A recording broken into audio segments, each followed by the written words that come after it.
Glória a Deus. Queridos irmãos, eu queria falar nessa noite a respeito de um versículo que com certeza é o mais falado, é o mais conhecido, é o mais pregado por todo cristão, por todo aquele que lê a palavra de Deus, por todo aquele que conhece a Jesus. Um grande homem de Deus chamado Martinho Lutero chamou este versículo de o Evangelho em miniatura. Olha só. Quem se lembra da Copa do Mundo de Futebol de 98, quando lançaram aqueles mini craques, aquelas miniaturas dos jogadores de futebol, né? Tão engraçadinhos, né? Foi um sucesso.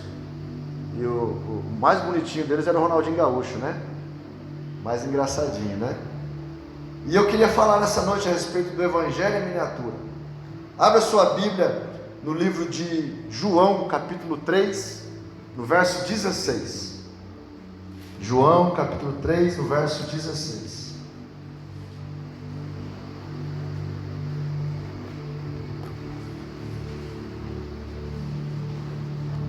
Se você puder ficar de pé. Diz assim: porque Deus amou o mundo de tal maneira que deu o seu Filho unigênito, para que todo aquele que nele crê não pereça, mas tenha a vida eterna. Amém, meus irmãos? Pode se sentar. Quem já ouviu falar desse texto? Todo mundo, né? Pois é. E eu queria, dentro desse texto tão simples e tão conhecido, tão familiar para nós, falar algumas coisas que a gente encontra dentro desse texto. Eu acredito que Deus vai nos edificar, que Deus vai nos impactar e que nós vamos sair daqui transformados para a glória de Deus. Amém, meus irmãos? Amém. Então, em primeiro lugar, diz assim: porque Deus amou o mundo. Meus irmãos, nós precisamos entender, em primeiro lugar, que Deus é um fato, é uma realidade, não é uma narrativa, não é uma história com E, mas é real. Hoje a gente vê muito no âmbito político, né? As pessoas debatendo partido de um lado, partido de outro, debatendo que aquilo que é falado é apenas uma narrativa e que não é um fato, e o outro partido diz que é um fato e não uma narrativa. Deus é um fato, Deus é uma realidade, Deus é real, é um Deus vivo, é um Deus que fala, é um Deus que ouve, é um Deus que movimenta, é um Deus que toca, um Deus que perdoa pecados, um Deus que transforma, um Deus que resgata o pecador. Eu e você, nós estamos aqui porque nós somos resgatados por esse Deus vivo. Em João 8,58 ele fala assim: em verdade vos digo que antes que Abraão existisse, eu sou. Ele não era, ele não foi, ele é o grande eu sou. Deus é um fato, Deus é real, Deus é vivo, que nós possamos entender isso. Deus amou o mundo. Deus não é um assunto que a Bíblia tenta provar, mas de capa a capa é descrito como uma realidade, um fato. Deus é uma pessoa e não apenas alguma força, uma energia. Apesar de ter sob o seu domínio todo o poder, toda a energia, todo o fluido, depende agora onde você vai, depende agora com quem você vai falar. Fluir, energia, uma coisa boa, mas Deus está tudo nas mãos dele. Ele é onipotente, todo o poder está nas mãos dele. Ele é a base e a origem da bondade, da inteligência e da vida. Ele é a base, ele é o princípio, ele é que sustenta, tudo está nele, tudo vem dele, a bondade, a inteligência e a vida. Ele é a fonte da vida. Em Deus está a vida.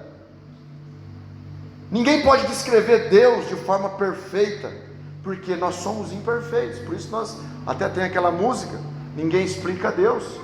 Do crente ao ateu, nós vamos conseguir explicar Deus para alguém? Não. Nós temos que pregar a palavra de Deus, anunciar o Evangelho, mas quando a pessoa tiver uma experiência com Deus, ela vai começar a ter a noção de quem é Deus. É a mesma coisa de tentar explicar como é o sentimento de uma mãe pelo seu filho para alguém que não tem filho, para uma mulher que não tem filho. O pai tentar explicar para um homem como é ter um filho, sendo que o outro homem não tem filho. É inexplicável, só sabe quem tem. E a mesma coisa a respeito de Deus, só sabe quem experimenta, quem passa por essa experiência com o Senhor. Então ele é inexplicável, e nós, como seres imperfeitos, nós não conseguimos explicar aquilo que é perfeito. Deus é perfeito. Nós não entendemos as coisas que Ele faz, nós não entendemos como Ele planeja, como Ele pensa, mas Ele é perfeito. A palavra mais próxima que nós podemos dizer a respeito de Deus é essa: perfeito. O que mais nós podemos falar a respeito de Deus? A prova, não só religiosa, mas também filosófica, de que Deus é um fato, que Ele é real, nós encontramos no livro de Romanos, capítulo 1, no verso 20, que diz assim: pois desde a criação do mundo, os atributos invisíveis de Deus, seu eterno poder e a sua natureza divina, têm sido vistos claramente, sendo compreendidos por meio das coisas criadas. O que Paulo está querendo dizer aqui? Se você sair por essa porta, você vai olhar para o céu e você vai ver algo maravilhoso que só um Deus perfeito é capaz de fazer, só um Deus vivo é capaz de fazer. Se você olhar para frente, você vai ver uma árvore, você vai ver um gramado, você vai olhar para o outro lado e você vai ver a chuva, e você vai ver as coisas naturais, a natureza criada por esse Deus tremendo, esse Deus maravilhoso, esse Deus perfeito. Por que o homem do campo tem muito mais facilidade de entender que Deus existe do que o homem da cidade? Porque no campo, o que ele olha, o que ele contempla é tudo obra das mãos de Deus.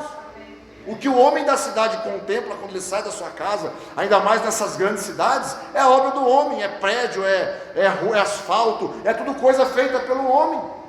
Amém, meus irmãos? Então a prova de que Deus é fato, Deus é real, Deus existe, e Ele está aqui. Está aqui nesse texto. Amém, meus irmãos? Glória a Deus. Em segundo lugar, amou o mundo.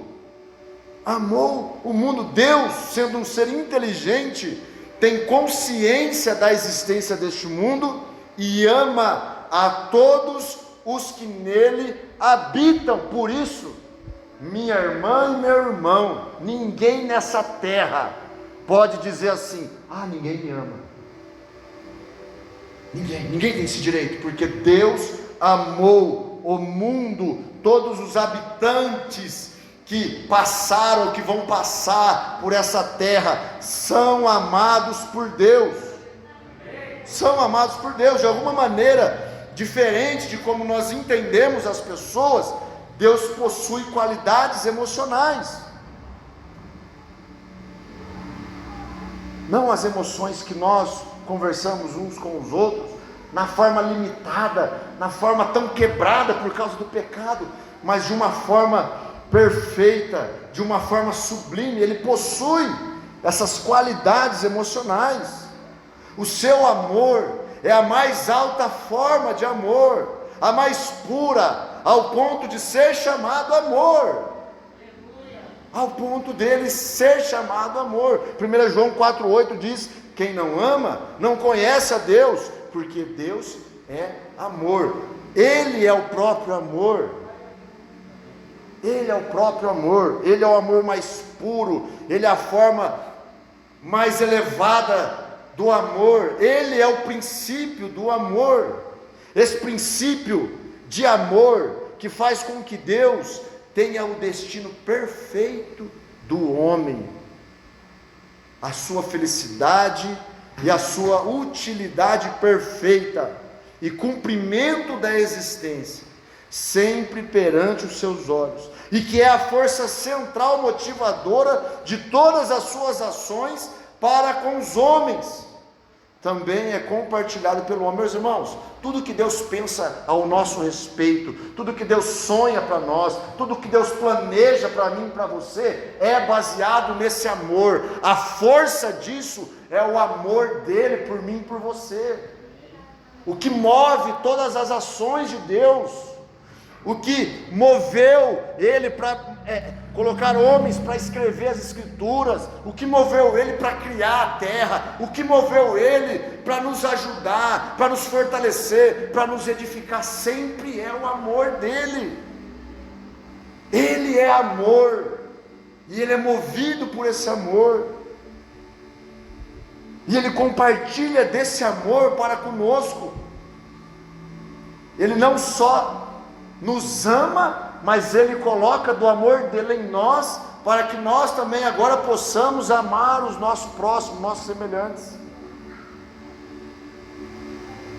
Esse amor agora foi compartilhado conosco, e o amor aqui não é o amor sentimento que muitas vezes nós ouvimos, vemos falar nos filmes, seriados, desenhos, aquele amor que a pessoa vê a outra e vê um monte de estrelinha. Não, é o amor caridade, é o amor ação, é o amor cuidado, é isso que é amor, porque Deus amou o mundo de tal maneira que deu, Ele fez algo, Ele agiu, e o que Ele espera de nós, quando compartilhado esse amor conosco, é também que nós façamos alguma coisa em prol dos nossos semelhantes. Cuidado. Deixa eu fazer uma ilustração aqui. Alguma vez na vida você já acordou pela manhã, seja sincero, você já acordou pela manhã, se olhou no espelho e disse assim: nossa, como eu estou apaixonado por você? Você já fez isso? Então você está tudo bem, né? Você está batendo bem, está tudo certinho. Ninguém faz isso, irmãos. Mas você acorda, penteia o seu cabelo, escova seus dentes, lava o seu rosto, tira a roupa amassada, coloca uma roupa lisinha, bonitinha, passa um perfume, vai tomar um café. Isso é amor próprio, e é isso que Deus fala para nós fazermos com o nosso semelhante. A mamãe, ela briga com o filho faz arte, apronta, e na hora do almoço, a mãe fica brava, mas na hora do almoço, ela faz o almoço para o seu filho, para a sua filha, ela prepara a comida para ele, para ela, vai lá na porta, chama: menino, está pronta a comida, vai lá comer. No sentimento, a alma dela está brava com o filho dela, mas o amor que ela sente pelo filho, faz ela agir, faz ela cuidar do seu filho. Amém, meus irmãos? Amém. Glória a Deus. Então Deus amou o mundo, esse princípio de amor está nele, o que move ele é esse amor. Até tem um tipo de estudo, um tipo de conceito que se chama deísmo com D de dado. É aquele conceito errado que ensina que Deus existe, mas que, tendo criado este mundo, abandonou de vez e não mais se interessa por ele, nem para guiá-lo, nem para julgá-lo, nem para recompensá-lo. E isso está errado. Não é assim. Por outro lado, o teísmo com T de tatu é o ensino que afirma que Deus não somente criou, mas também guia e tem interesse pela sua criação, julgando e recompensando. Deus não abriu mão da sua criação, Deus não desistiu da sua criação, Deus ama a sua criação. Quando Ele criou, Ele disse: é muito bom. Ele não desiste de nós, Ele não desiste de você. Eu estou vendo algumas cadeiras vazias aqui. Ele não desistiu dessas pessoas que talvez vão ver pelo Facebook. Ele não desistiu de você, e Ele não vai desistir de você, nunca, jamais Ele vai desistir de você. Ele não desistiu.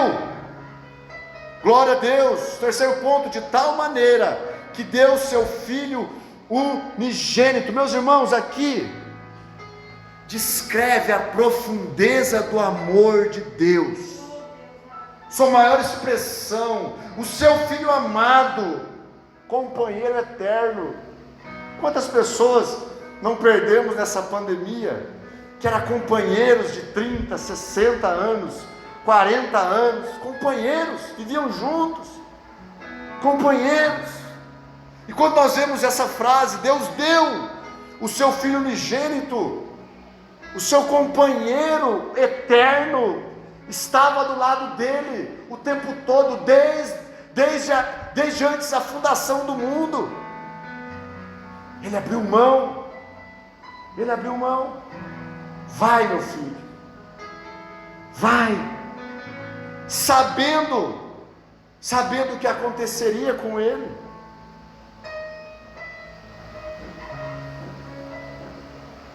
Nós já ouvimos muitas histórias de mães que engravidam, às vezes no mundo das drogas, e sem ter condições de criar o seu filho, sua filha, tenta doar o filho para uma família mais bem sucedida, para que o filho tenha uma vida melhor, uma chance. Não é verdade? Talvez você já ouviu histórias assim, eu já ouvi, a gente sempre vê esses casos, mas para que a criança tenha uma chance, uma vida melhor. Mas ninguém dá o filho para ter uma vida pior, para morrer. E foi isso que Deus fez. Jesus sendo Deus, abriu mão dos seus atributos de Deus, veio como homem.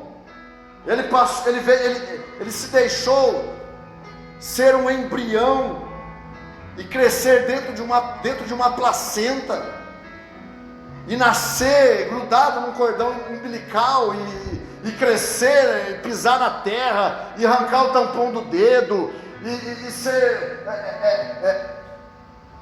zoado pelas crianças, enfim, quanta coisa Jesus, homem, não passou na terra. Ele abriu mão, ele sendo Deus, se fez homem. O Pai deu o seu Filho unigênito para ter uma vida pior do que ele tinha no céu, do que ele tinha na glória. Está vendo como esse texto fala muito conosco? Esse texto tão simples, que todo mundo sabe de cor. O Pai, essa palavra deu, muitas vezes nós pensamos em algo como presente, mas nós devemos olhar ela como morte. O Pai entregou o seu Filho à morte. O Pai entregou o seu Filho à morte. Isso precisa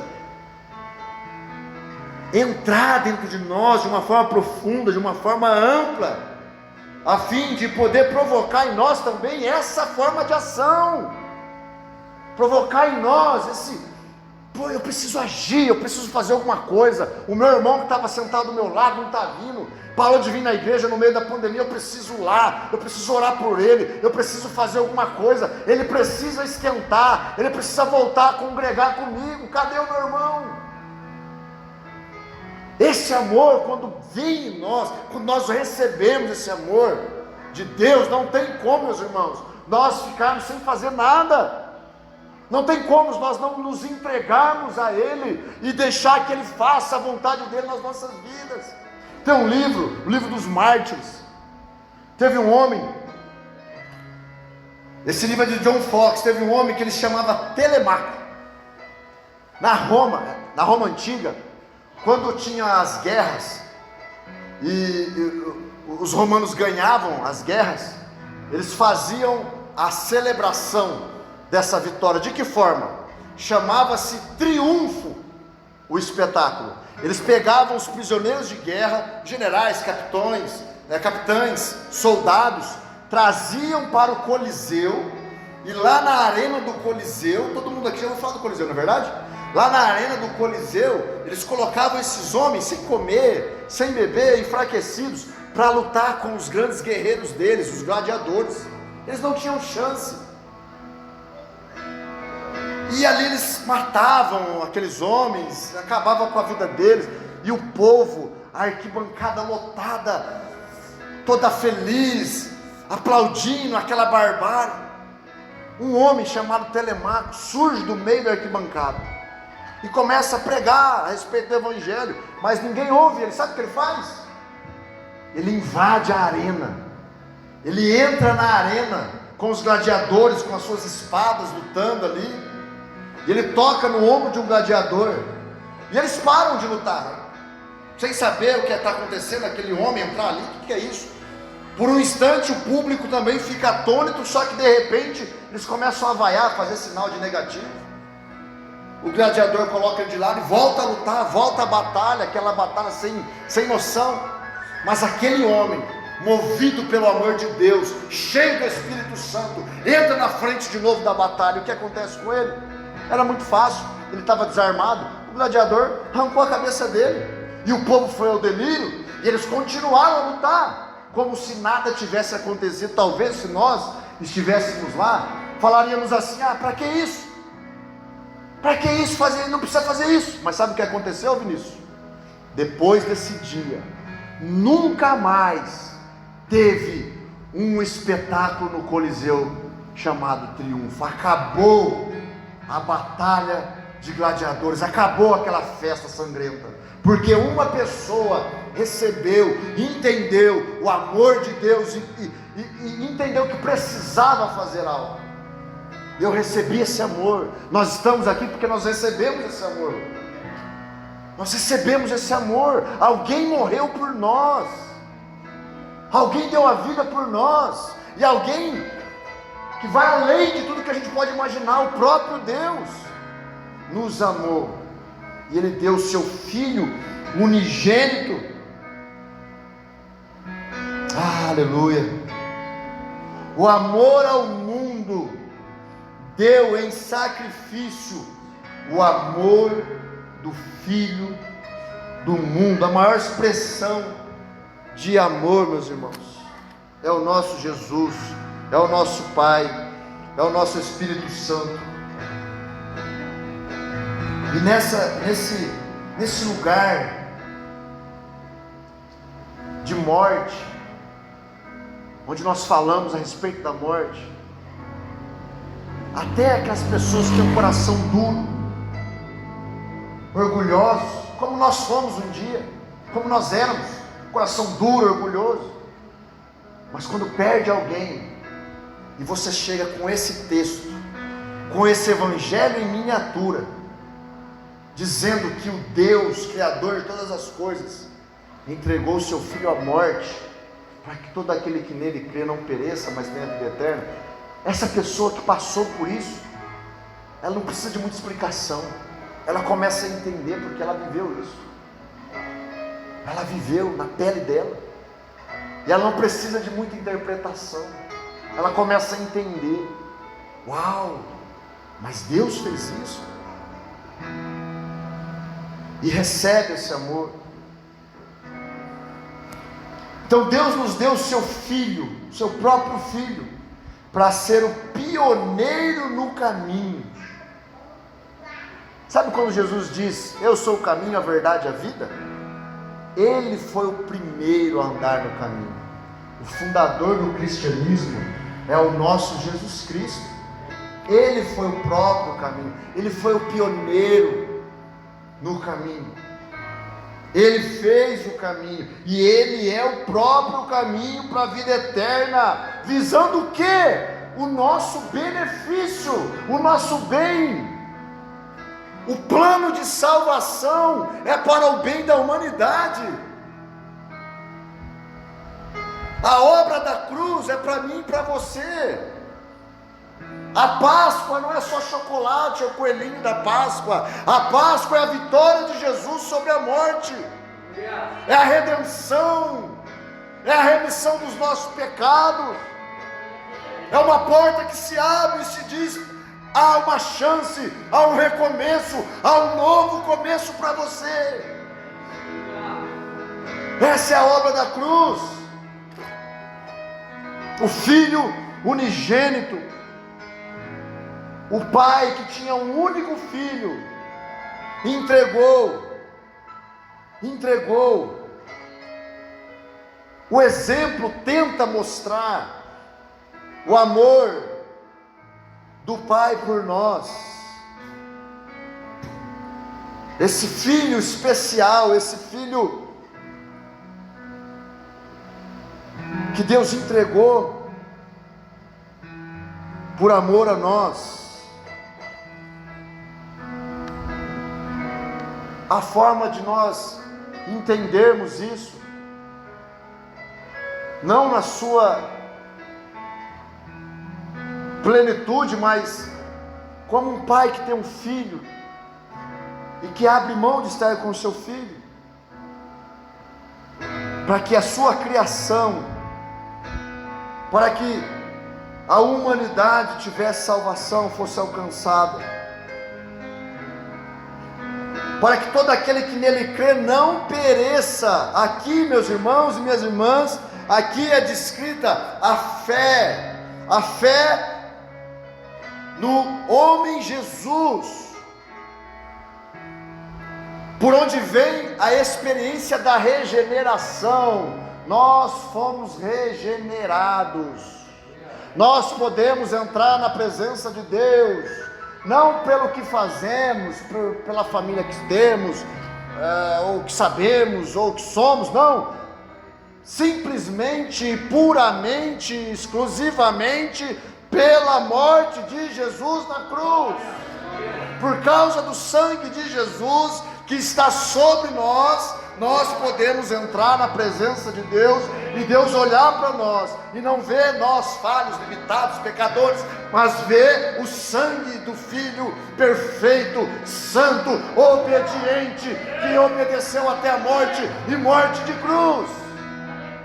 Nós podemos entrar na presença do Pai, pela fé, na obra do nosso Senhor Jesus. E o contrário da fé não é a dúvida, mas a desobediência. O nosso Senhor foi obediente até a morte, e morte de cruz, a mais desonrosa, a mais horrível, a mais humilhante, ainda mais para alguém santo, ainda mais para alguém que tinha o status de Jesus, um mestre. Se fosse uma morte para um bandido, um estuprador, não seria tão desonrosa, mas para alguém inocente, para alguém perfeito, para alguém santo. A nossa fé nessa obra, a nossa fé na vida de Jesus Cristo, é o que gera em nós essa experiência de regeneração. Em outras palavras, nós encontramos vida eterna em Jesus Cristo. A vida eterna está em Jesus Cristo. E queridos, a igreja é portadora dessa regeneração. Mas muitas vezes nós, como igreja, vemos um traficante, vemos um ateu, vemos um idólatra, vemos uma prostituta, vemos um feiticeiro, um macumbeiro, e sabe o que a igreja faz? A igreja condena. A igreja condena, mas Jesus não veio para condenar. João 3,17 diz assim: porque Deus enviou o seu Filho não para condenar o mundo, mas para salvar. Lembra da história da mulher pega em ato de adultério? Os doutores da lei, os fariseus, os saduceus chegaram diante de Jesus com aquela mulher pega em ato de adultério, em flagrante, coloca ela diante de todos e diante de Jesus e diz: olha, a lei de Moisés manda apedrejá-la, querendo condenar aquela mulher. Mas Jesus começa a escrever na areia. E eu gosto sempre de lembrar da pastora Ana Paula de Barretos, que ela fez esse comentário. Aqueles homens da lei, especialistas na lei, conhecedores das escrituras, conhecedores da lei, doutores da lei, dizendo que a lei de Moisés manda apedrejar. Mas Jesus, com aquele dedo, talvez o mesmo dedo que escreveu as leis nas tábuas dos 10 mandamentos ficou quieto e disse: quem nunca pecou que atire a primeira pedra. O criador da lei respondendo aos doutores da lei: quem nunca pecou? E eles começam a deixar suas pedras, do mais velho pelo mais novo, e daqui a pouco ele olha e está aquela mulher quebrantada, envergonhada, humilhada, arrependida. Jesus olha para ela, põe ela de pé e diz: ninguém te condenou? Eu também não te condeno. Vai, não peques mais. Mas meus irmãos, a igreja, nós muitas vezes estamos condenando as pessoas. Deixa eu te falar uma coisa, grava isso no seu coração: o mundo já está condenado. Ninguém mais precisa condenar o mundo. Jesus disse: vão, batizem, e todo aquele que for batizado será salvo.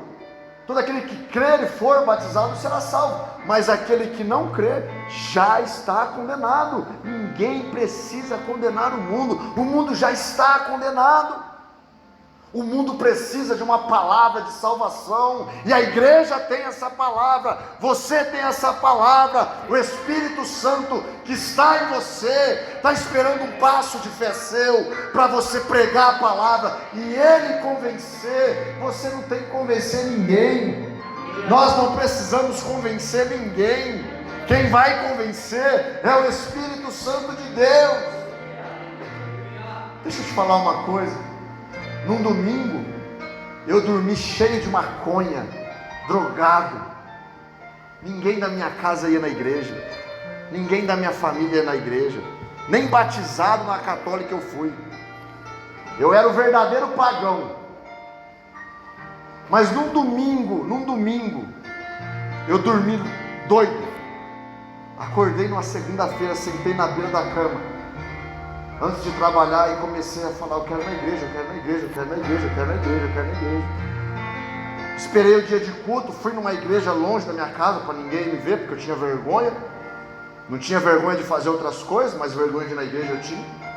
E comecei a ir na igreja e fui regenerado, fui transformado. Em 2008, em outubro de 2008, em 27 de dezembro de 2008 eu me batizei. O Senhor fez uma obra na minha vida, me transformou. Estamos aqui hoje pela graça e a misericórdia dele.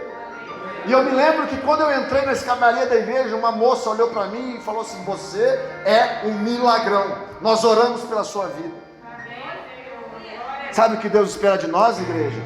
Não que nós condenamos, não que nós condenemos as pessoas que já estão condenadas, mas que nós possamos levar uma palavra de salvação. Não importa a sua idade, não importa o seu grau de escolaridade, não importa o seu tipo de trabalho, não importa a sua quantidade de dinheiro. O que importa é se você vai dar um passo de fé e oferecer esse evangelho, nem que seja o evangelho em miniatura, como disse Lutero. Essa palavra poderosa, esse texto poderoso que fala tudo isso para nós. É isso que Deus espera da sua igreja, uma palavra de salvação. O mundo já está condenado. O mundo já está condenado.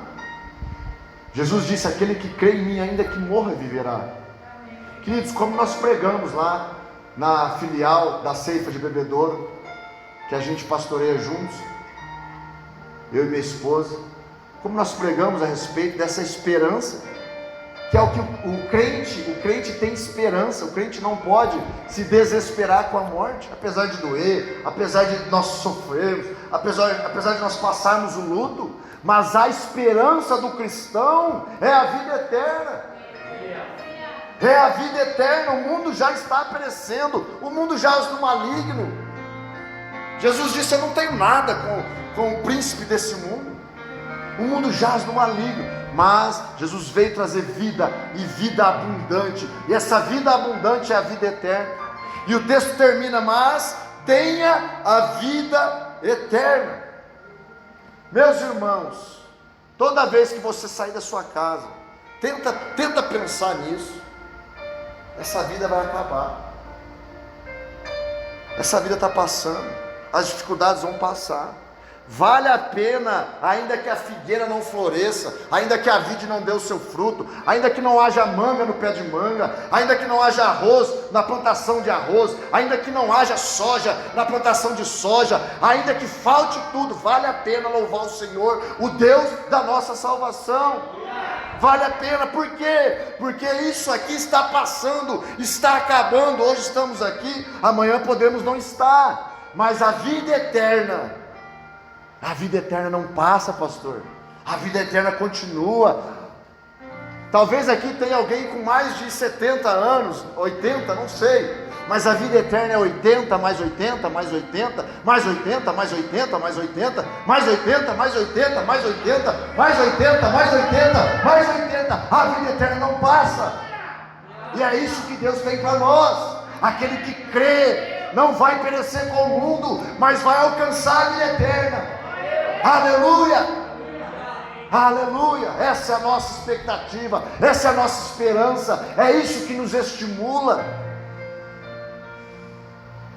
sabe, queridos, é isso que nos estimula, nós estamos adorando ao Senhor aqui com a convicção de que onde há 2 ou 3 reunidos no nome dEle, ali Ele está, que não importa a dimensão, o tamanho dEle, mas Ele vem visitar a nós e falar conosco e habitar dentro de nós e nos usar. Ele quer te usar. Levanta aí no seu lugar, vamos colocar de pé no nome de Jesus. Ele quer te usar.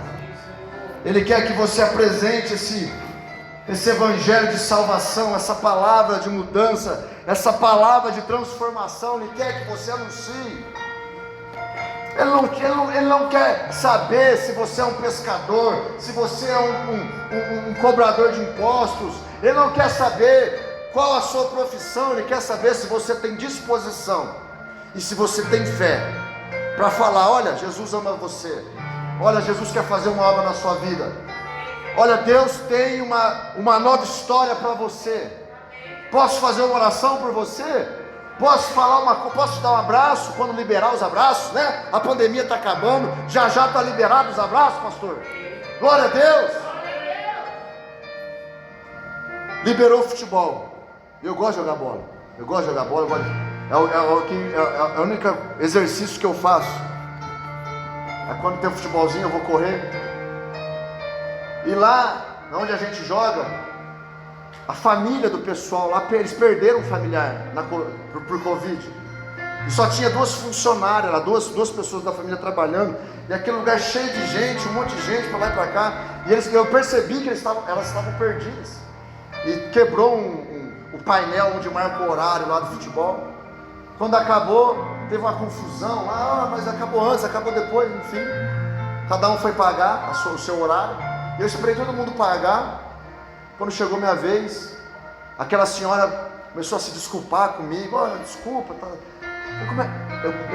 Eu disse para ela assim: como é que é o nome da senhora?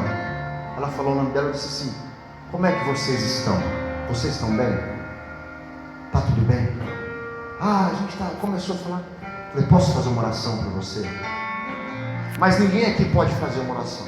Ninguém aqui pode orar por ninguém. Olha só, né? Todos aqui podem orar. Todos nós podemos orar por alguém. Todos nós podemos oferecer uma oração, não é verdade? E eu orei para aquela mulher, abençoei a vida dela. Passou uns 2, 3 dias, estava com minha esposa no carro. Alguém mandou uma mensagem. E ela diz assim: olha, eu não sei se foi você, mas eu acredito que foi você. A fulana, não vou dizer o nome dela, né? A fulana aqui, ela disse que alguém veio, orou por ela e abençoou a vida dela. Ela se emocionou demais, ela ficou muito bem, isso fortaleceu a vida dela. Eu queria te agradecer, que Deus te abençoe. E eu respondi: ó, se precisar de mim, conta comigo. Ou seja, uma oração, a igreja pode oferecer uma oração e transformar a vida de pessoas. Amém, meus irmãos? Glória a Deus, que nessa noite você se sinta estimulado a anunciar as boas novas. Sabe por quê? Para nós é comum isso aqui. Para nós é muito normal isso aqui. Vamos adorar o Senhor, vamos ver os milagres, vamos ouvir uma palavra que edifica. Mas para quem está lá fora, não é comum, não tem, estão sedentos, eles estão famintos. Então eu queria que nessa noite nós pudéssemos pegar isso que nós recebemos nessa noite, guardar dentro de nós e compartilhar, assim que colocarmos os pés lá fora desse salão, compartilhar este amor que nós recebemos. Amém? Glória a Deus. Feche seus olhos, vamos orar.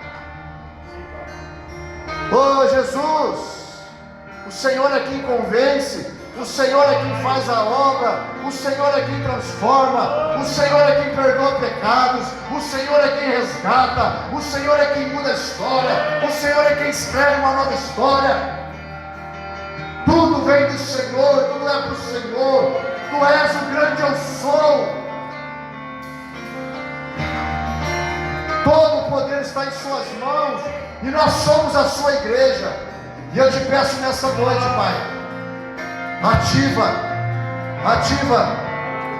em nós, Senhor, esse amor que move, esse amor que nos faz agir em prol dos outros, esse amor que se entrega, esse amor que se preocupa, esse amor, Senhor, ó Deus, que assim como moveu o Senhor a dar o Seu Filho, que possa nos mover, para que possamos nos doar para as pessoas, para que possamos nos dar às pessoas, em nome de Jesus, em nome de Jesus, ó Deus.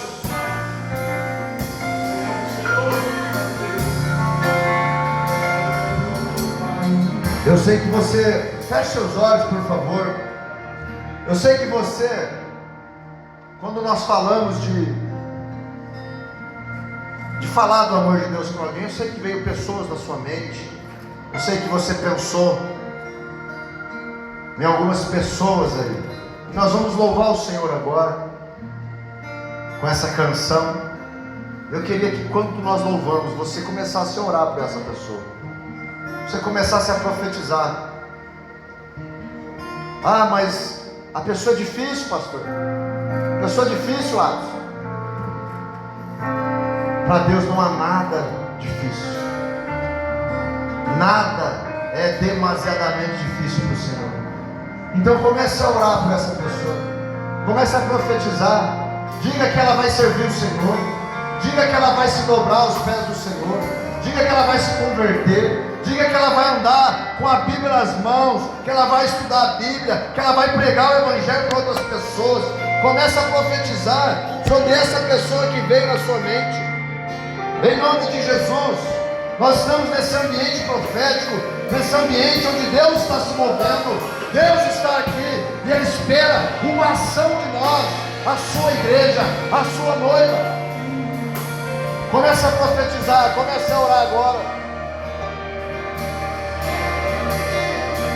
Em nome de Jesus.